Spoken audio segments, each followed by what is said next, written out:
What's up, guys? Welcome back to Pick 6 with John and Nik. I am Nik. I am John. John, it's week 11, and 11. Viva Estadio Azteca! El fútbol americano in Mexico! Wait, what? Hang on. Oh, wait. Oh, wait a minute. Oh. They've had all year to prepare for this, and it turns out the field isn't ready. So let's just move it back to LA. Game is in LA. All right. Oh, man. When I first heard that they were moving the game from Mexico to LA, I feel like the whole thing was a ploy. It's like when I found out CSI Miami was actually shot in Los Angeles. It's not going to be any fun anymore. Way worse grass. Yes. not talking about the kind of smoke. We got plenty better weed here. If you can't run on the grass, you don't want to smoke the weed. You know, I feel like every time we make fun of someone too much, they get fired. We are fortune tellers. Hugh Jackson, gone. Todd Haegele, gone. Peterman's gone now, too. I'll give you one more fun stat about Peterman. Every pass he ever threw in the NFL, if he just grounded it, he would have a higher quarterback rating than what he has. Wow. Let's go ahead and get into it. I don't care baby. where this game is being played. I'm going to watch the crap out of it. We have the Kansas City Chiefs now visiting the LA Rams in the Coliseum, the biggest Monday night game of all time. Kansas City 8-2 against the spread in their last games.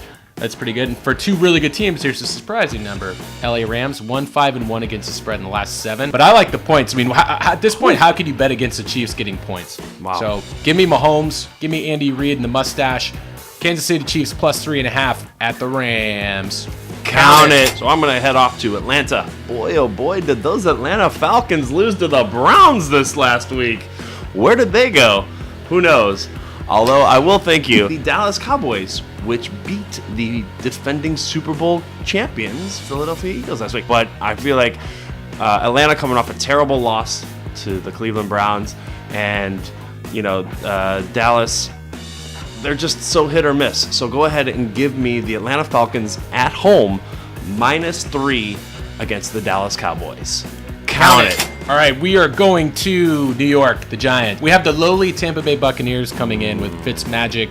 Ooh, that Fitzmagic faded real quick.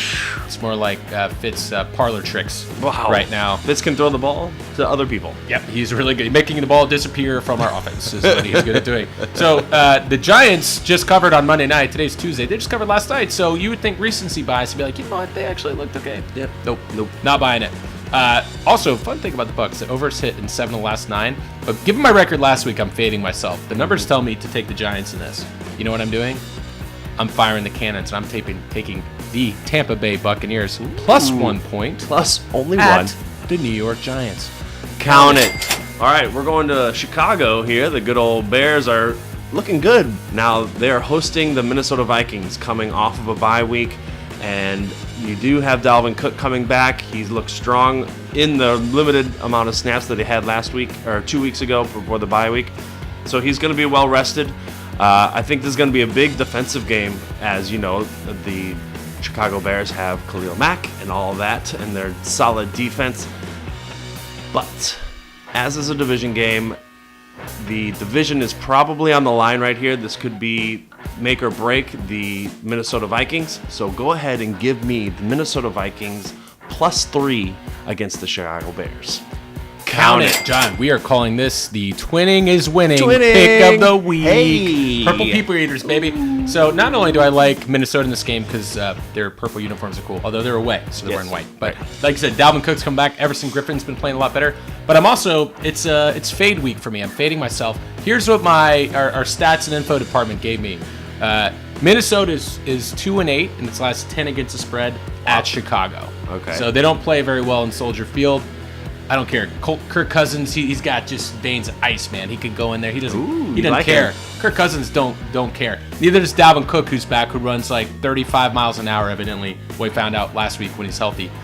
So again, the numbers telling me to take the Bears here, and the Bears have looked really good. But I like Minnesota coming off a bye with the healthy Dalvin Cook, getting that defense healthy again too. So give me Minnesota, and our Twinning is Winning pick of the week. Minnesota +3 at Chicago. Count it. Hey, all right. Let's go to college football. Nebraska has covered the spread and won 2 of the last 3 games. They're hosting the Michigan State University Spartans. I just don't believe in them. I don't believe in Nebraska. I don't think it's going to be cold. It's going to be like 30 degrees in Nebraska, which is cold, but Michigan State is used to that because they're above, that if you can see on a map. Here's a couple actual good stats for you. Michigan State is 5-1 against the spread on the road, and that's all I'm going to give you. So go ahead and give me Michigan State -2 against Nebraska.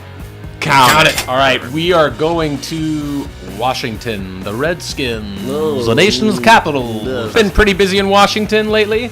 They have the Houston Texans coming in town off a bye, who have looked really good to the not second half of the season here, but since started off a little shaky, but now Deshaun Watson's got his sea legs under him, I think. I like Hopkins a lot. They're looking a lot better on defense as well. Yep.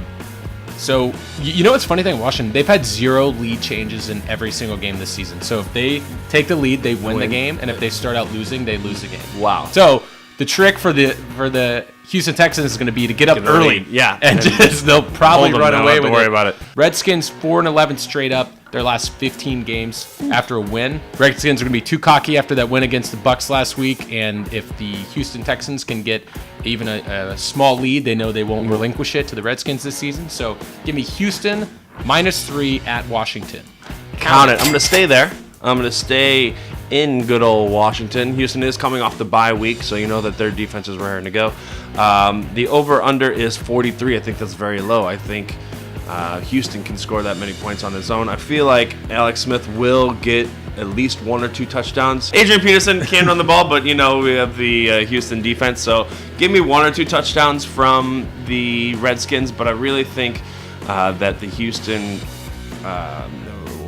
Texans will definitely come out slinging us, especially after the bye week. So go ahead and take the over Houston Texans and Washington Redskins over 43. Count it. All right, we are going to the Big Easy. New Orleans Saints, hottest team in football, debatably right now. Drew Brees on fire. Good for him. Wow. Good for him. Wow. So we have the defending Super Bowl champion Philadelphia Eagles coming down, who look like garbage against the Cowboys. They couldn't do anything. They look terrible. No, Ronald Darby's hurt for the year now, and the Eagles defense, that's a huge loss for number 1 corner. Saints 7-0 against the spread in their last 7 games. So they're not only winning, as we've said before, good teams win, great teams cover. They're covering. They are a great team right now. Eagles, on the other hand, 2-6 against the spread in their last 8. So they seem to be on a decline. But what are we doing this week, John? We're fading. We're fading the numbers. Fading the numbers. So I think the Eagles will start getting back on track. They do have Golden Tate now, who might work his way to the offense a little bit more. Give him a couple more weapons. I can see Carson Wentz going off. I don't think the Eagles win this game, but I do think they put up a fight, especially coming off a tough loss to a division team. So if they have any chance, I mean, their backs are against the wall. If they have any chance, they need to make a statement here. So 9 points is a lot. A lot of points. Give me those 9 points. Give me Carson Wentz. Give me Doug Peterson. Give me the Philadelphia Eagles +9 at New Orleans. Count it. I'm going back to college football. You know who I love. I love Herm Edwards. He's like, I have a man crush on Herm Edwards. He's going up to Oregon this week. Herm Edwards, he's just my guy. I just can't go against him. You know what Herm Edwards does? What does he do? He plays to win the game. I play to win the game. And he's also going to play to cover. But he's getting 4 points, so it doesn't matter. He's going to win anyway.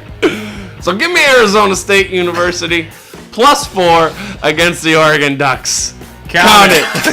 College Game Day is going to UCF. They deserve it. They haven't lost in, 2 years almost. Games or 20-plus games? They've had some closer games. Mackenzie Milton is still playing pretty well, but he's been a little bit banged up. So they're playing Cincinnati. These two teams combined have been averaging 80 points a game, which is just unreal. The unders hit 5 of the last 6 for UCF. I know we're fading numbers, but I can see this one. It's the first time they've been in true national Saturday night prime time. So the over-under's at 58.5. Like I mentioned, these teams average 80 points combined. Give me the over 58.5. Cincinnati at UCF. Count it. I'm going to stay there. They've been undefeated in the last 2 seasons, and they're just now barely breaking the top 10. This is unheard of. I just don't think they get the credit that they deserve. They should at least be top 5, maybe 6. They have, like I said, haven't lost in 2 seasons, which is almost 20 games, almost 20-plus games. I expect them, if they win and cover, which I believe they will do, I expect them to get higher. I love the Georgia Bulldogs. I hope that they will, stay in the college football playoff system or in the top 4. But My money's on UCF. So go ahead and give me UCF minus 7.5 against Cincy. Count it. John, I think we should call that the RESPECT double down pick of the week. Yeah! UCF in the over. RESPECT, wanna what it means to me. RESPECT, UCF. UCF. See, I told you I've been to games before. You really have. Learned that from Dante Culpepper. Oh, I feel undefeated this week. Oh, I feel like a 6-0 week. Whoa, for sure. you heard him. A little mishap last week. Sorry about that, folks. Yeah, be sure to follow us at handlebar_TV. Make sure to subscribe to us on YouTube, and we still have quite a few episodes left coming out this season. So make sure you want to check them out. For week 11, pick 6 with John and Nik. I am Nik. I am John. Peace.